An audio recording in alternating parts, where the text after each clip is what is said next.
Stop wasting time.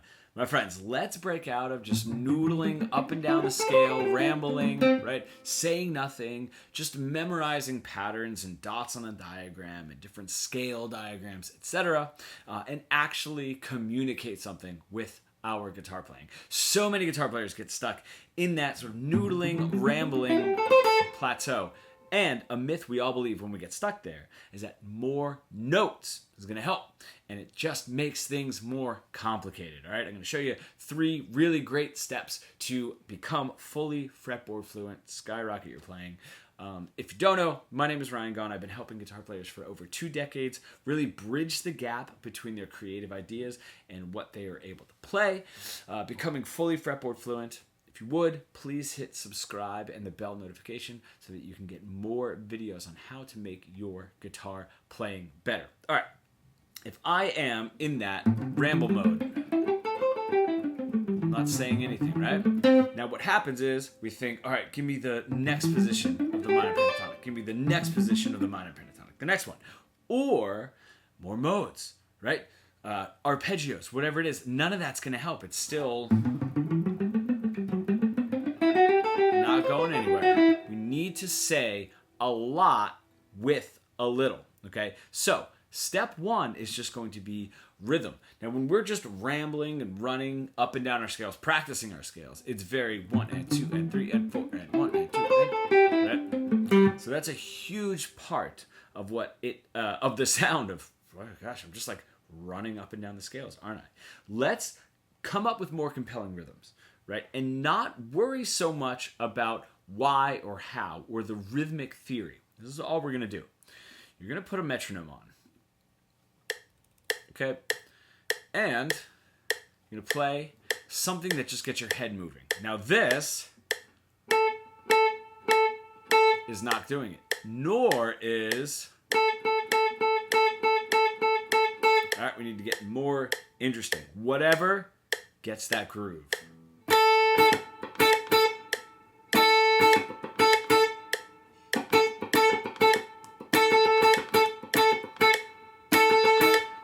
Keep doing that over and over. Now, serious bonus points if you can play it and repeat it. Play a different one and repeat it. Play a different one and repeat it, right? Anything that's interesting, okay? You're going to notice that things are going to not fall on that metronome click. And that becomes more apparent if you tap your foot. You can't see my foot, but if you tap your foot playing it. Oh man, some notes are happening on the foot tap. Some aren't. Some are really close to the foot tap, you know? I have...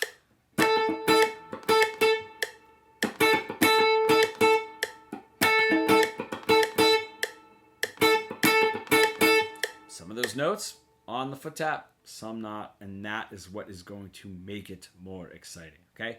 Do that over and over. That is an exercise that you can do speeding up the metronome and continue into your music playing career. It's such a great exercise because you're breaking out of mundane rhythmic patterns, okay?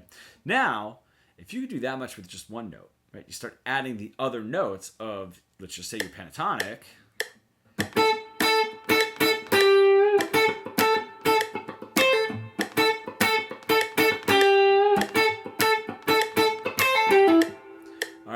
already, we are miles better than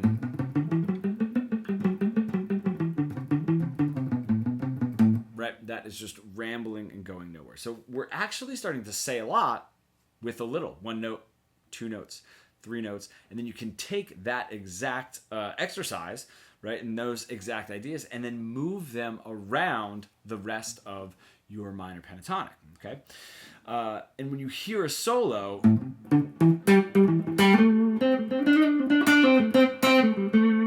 It's not just, right?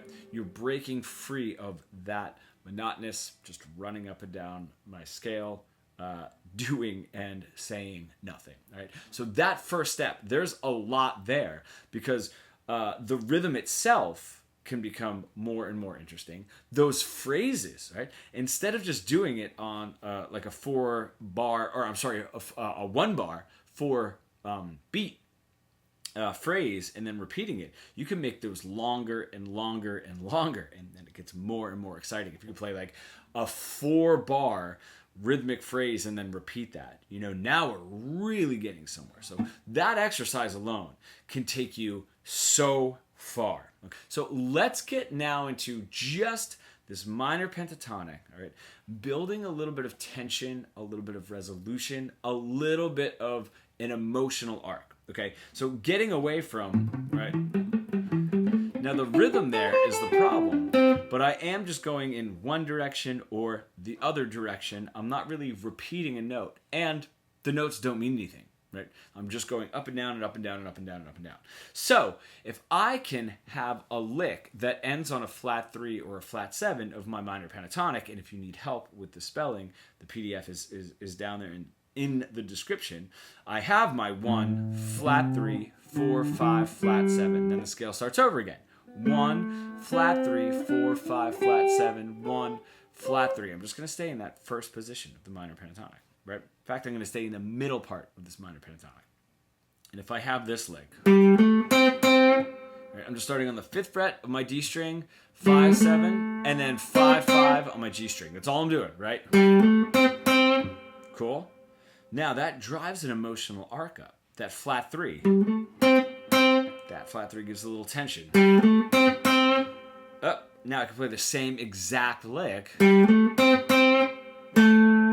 land on my root note, my 1, and that is going to resolve. So those flat 3s and flat 7s of that scale are going to throw the tension up, the emotional arc up.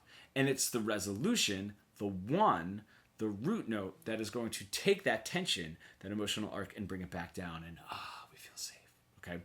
And that up and down, that call and response, as it's called, is going to give us an emotional drive, right? Especially for the listener, right? So if I land on now the flat 7, I'm going to start on the flat 7. 5th fret of my D string. Cool. Same thing. Resolve. So now you're just coming up with a lick anywhere that ends on a flat 3 or flat 7. Then you can play the same exact lick again and just add your root note, right? Now I'll do it on the bottom 2 strings of, bottom 2 strings of my minor pentatonic. Now the 8th fret on either string is going to be a tension note, right? The 8th fret of the B string is my flat 7. The 8th fret of the E string is my flat 3. So I can do, cool, drives tension, resolve it. Now I can start implementing in that call and response the first exercise. So now this call and response is sort of the wording of the phrasing. And I'm throwing that emotional arc up and then bringing it back down. Throwing that emotional arc up and bringing it back down. Now I can figure in that how to say it the way rhythmically I want to by going back to that first part of the exercise. So I could do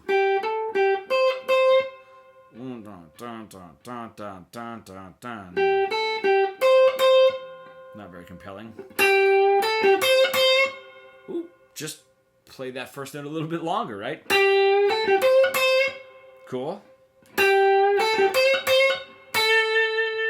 Now I'm saying something here the way that I want to say it here, right? I'm taking my phrase, the wording of my phrase, and I'm saying it rhythmically the way that I want to. Now, if you take these 2 elements, you will be unstoppable, right? You just come up with a lick. Start here, right? On the tension and resolution.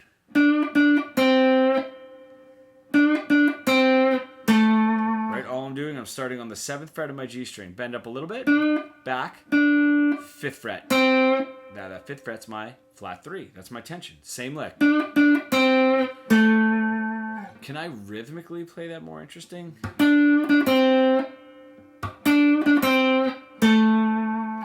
Cool, right? Now, from there, still within this second step, I can say, all right, I got that. Couple notes, don't need to play a lot, ends on a flat 3 or a flat 7, okay? And then I can rhythmically play it in a cooler way. But still, might not be enough. How can I make that longer? Simply take 1, 2, 3 of those notes and play it more than just one time. Just going back and up.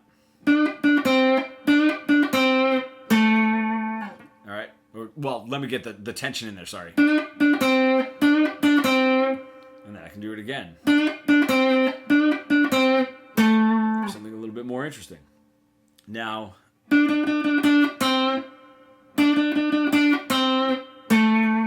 playing that first note with the bend a few more times. You know, I could do...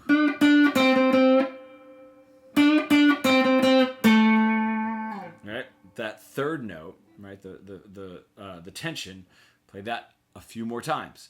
All of these changes that you can make, a note that you want to play more than once, repeating, that's going to help, because when we're never repeating, when we're just running up and down that scale, right? And we might have a solo.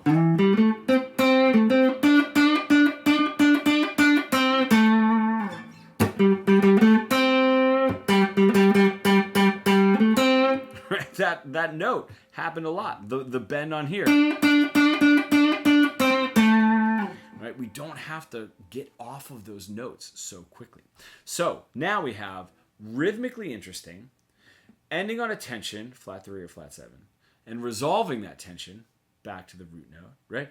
And I can play a note more than once, and I can extend a note for longer, right? And that sort of goes into the rhythmic phrasing thing. But within all of that, and just focusing on 2 strings at a time, these 2 strings, these 2 strings, and then these 2 strings, you know, and getting really used to doing all of that in small parts of the pentatonic, just 2 strings each, then opening it up to the full first position of the minor pentatonic. There is so much music, so much communicating that you can express in that area. What we're doing is we're getting away from memorizing, just dots on a diagram, sort of like tabs on strings, like that kind of thing, and we're getting into learning. And memorizing and learning are 2 different cognitive experiences, okay? If I'm just memorizing, like for me, to try to pass a test, memorize, take the test, pass, boom, that information's gone, okay? And it's almost like memorizing, and then like you start to forget. You memorize and you start to forget, because you're not implementing, you're not learning, and you're definitely not communicating, right, with this stuff, you know?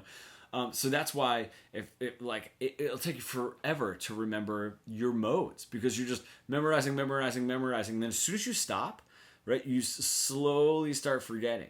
But if we can attach it to something meaningful, in this case, something linguistic, a language, say something, right, really be saying something interesting, we're not going to forget what this stuff is and what this stuff means, you know, because music is a language. The voice is just the guitar is just the voice that we're singing or speaking that language through. You cannot memorize your way to a compelling conversation in another language in another country. We have to learn it, implement it, understand it, and communicate it ourselves, okay? So all of that is going to absolutely explode your guitar playing. Now, the cool thing is, if you're looking at your other positions of the pentatonic, however it is that you want to really open things up, and there's so much music that we can create just in that first position, but we don't want to be locked in there.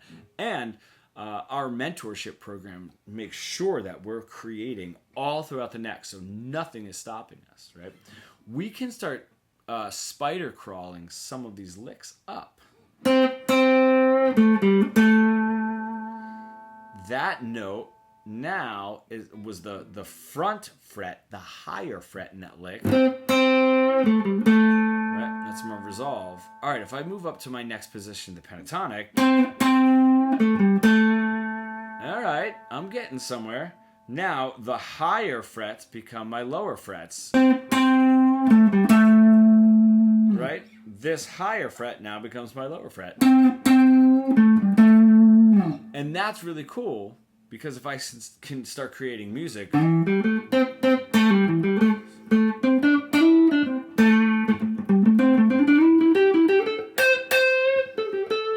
just in my minor pentatonic, I can start taking it all around the neck without getting lost. Right? A great way to do that is coming up with a lick like I was doing before and crawling it up. And as you're taking a lick, just make sure that we're not getting lost with what note it is that we're playing, especially at the end of the phrase. So when I have, right, right? That's a resolve right there. But I'm starting on my flat 3. That's my tension. If I know, all right, that's my resolve. That's my root note. I'm going to move my first finger up there. Can I find my flat 3 in the second position of that minor pentatonic? Right? Same thing up here. If I move up here, can I find my flat 3 and my resolve in that position of the minor pentatonic? If I can do that and then expand to other octaves, I become unstoppable. Knowing where I am, because if I can attach to that first position, I can just sort of spider crawl up, get used to that same lick in second position, right? And then maybe if I get really close, okay, then I can spider crawl up and get really used to that lick and where those flat 3s, flat 7s, those tensions are, where the resolutions are in this position, and then get used to it in that position, and then used to it in this position, and then keep crawling up. And I become musically and linguistically more attached to each position of the pentatonic, rather than if you're looking at a sheet, of the positions of the minor pentatonic, and it's not just position 1, dots on the diagram, right? That's it. Position 2, dots on the diagram, right? That's it. Position 3, dots on the diagram. That's not going to help. That's where we get memorizing, and then we start forgetting where those dots are, because that's all they are, is dots, right? If I can do this, just taking a simple lick, right, and moving it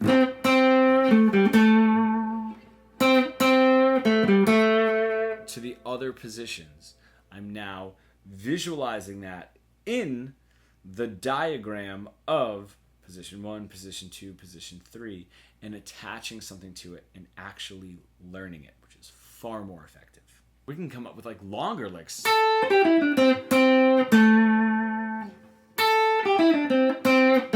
And move it to these other positions.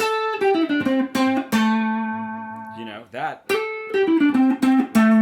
just becomes unstoppable, right? We have unlimited options just within the minor pentatonic, the first scale that we learn both in the mentorship program and in general. It's just the first scale that we start improvising with, which is like just so fantastic what we can do with just that scale all around the neck. Imagine what happens when we get to modes, understanding chord progressions and what mode, what scale goes over them. Don't forget that when we're playing over a chord progression, if I'm just playing a 12-bar blues here,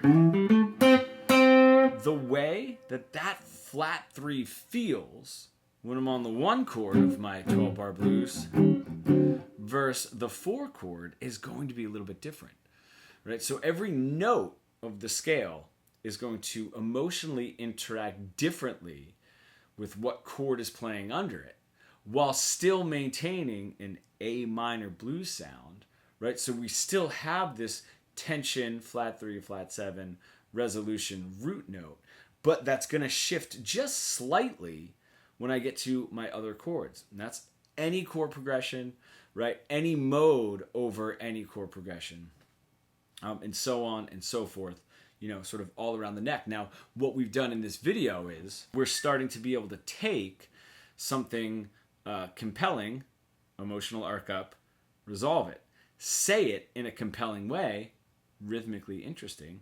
Don't worry about repeating notes. Come up with all sorts of different rhythms. We can play and create a lot in just the bottom 2 strings of the minor pentatonic, the middle 2 strings of the minor pentatonic, the top 2 strings of the minor pentatonic, right? So we're doing so much now with a little and communicating so much with a little, where every single addition that we make from this point forward is going to just expand and give us a more robust vocabulary to say exactly what we want and really communicate the ideas that we have in our head, in our heart, right? All of our favorite guitar players are saying something to us through the guitar. They're not just thinking like, oh, cool, man, I'm in Mixolydian. Awesome. I'm just going to make sure that I play the right Mixolydian notes. No, this is all communication, and this is all sort of emotional and linguistic learning, an emotional and linguistic response. This is all what we get into within the first week, the first part of the first week of our Fretboard Fluency 3.0 mentorship program. We cover all of this: minor pentatonic, then the major pentatonic, and then modes, etc., getting on and on into jazz enclosures, and what exactly is an F sharp 7, flat 9 sharp 11. How do I use it? Can I play a diminished run under that? The whole deal. What we're doing is we're learning this as a language by starting with what we just did, right? Saying a lot with a little, and then growing and growing and growing. I think the problem is, just like this whole memorizing versus learning thing, is if we sit back, as guitar players, sort of stuck in that noodling, I don't know where to go place. It's like, oh man, I have to memorize 5 positions of the minor pentatonic. It's crazy. I have to memorize 5 positions of the major pentatonic? Wait, I have to memorize 7 different modes? Oh gosh, what is harmonic minor? What's melodic minor? What's Phrygian dominant? What's Lydian dominant? I mean, there's so much to it, where if we're just growing incrementally, learning, it becomes, it happens so fast and so effectively. So if you're truly done being frustrated and just noodling up and down your scales, right, and you're really ready to skyrocket your guitar playing and hit all of your guitar playing goals, being able to fully communicate all of your creative ideas that you have inside of you, you can do 2 things. You can reach out over email, that is in the description below, or you can go ahead and book yourself a call. We can go through all of the framework. You can ask all of the questions that you would like to see if you are ready for our Fretboard Fluency Mentorship Program and truly become fully fretboard fluent.